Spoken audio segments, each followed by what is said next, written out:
भारत के गोला बारूद यूरोप के रास्ते पहुंच गया यूक्रेन। रूस और यूक्रेन में जंग शुरू हुए लगभग 3 साल का समय बीत चुका है।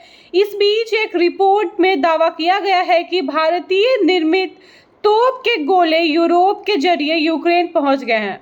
भारत ने इस बिक्री को रोकने के लिए अब तक कोई कदम नहीं उठाया है, जबकि रूस ने इसे लेकर आपत्ति जताई है।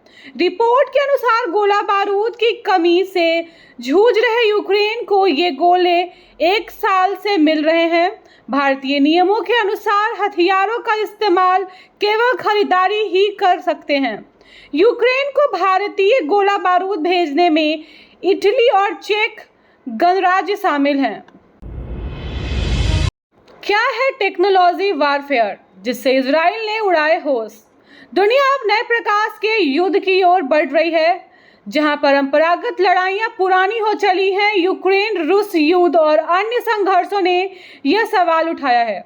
हाल ही में इजराइल ने लेबनान में हिजबुल्लाह के आतंकियों के पेजरों और वॉकी टॉकी को निशाना बनाकर तकनीकी युद्ध की नई मिसाल पेश की है। दुनिया अब हाइब्रिड वारफेयर की ओर बढ़ चली है, जिसमें परंपरागत, गैर परंपरागत हथियारों, संचार माध्यम, तकनीक, अर्थव्यवस्था और प्रोपेगेंडा के इस्तेमालों से जंग लड़ी जा सकती है। तकनीकी उपकरणों के माध्यम से दुश्मन को नुकसान पहुंचने की क्षमता बढ़ गई है और इसका प्रभाव युद्ध की नई रणनीतियों में स्पष्ट रूप से देखा जा रहा है। अमेरिका ने क्वाड को बताया पहले से ज्यादा मजबूत। 21 सितंबर को होगी बैठक। अमेरिका के डेलावेयर में 21 सितंबर 2024 में होने वाले क्वाड शिखर सम्मेलन को लेकर अमेरिका ने कहा है कि 4 देशों का समूह ऑस्ट्रेलिया, जापान, भारत, अमेरिका पहले से ज्यादा एकजुट और प्रासंगिक हो गया है।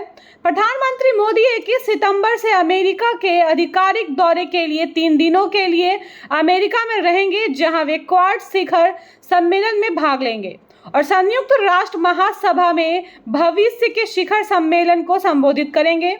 इस साल भारत को क्वाड की मेजबानी करनी थी, लेकिन अमेरिका के अनुरोध पर अब भारत अगले साल मेजबान बनेगा।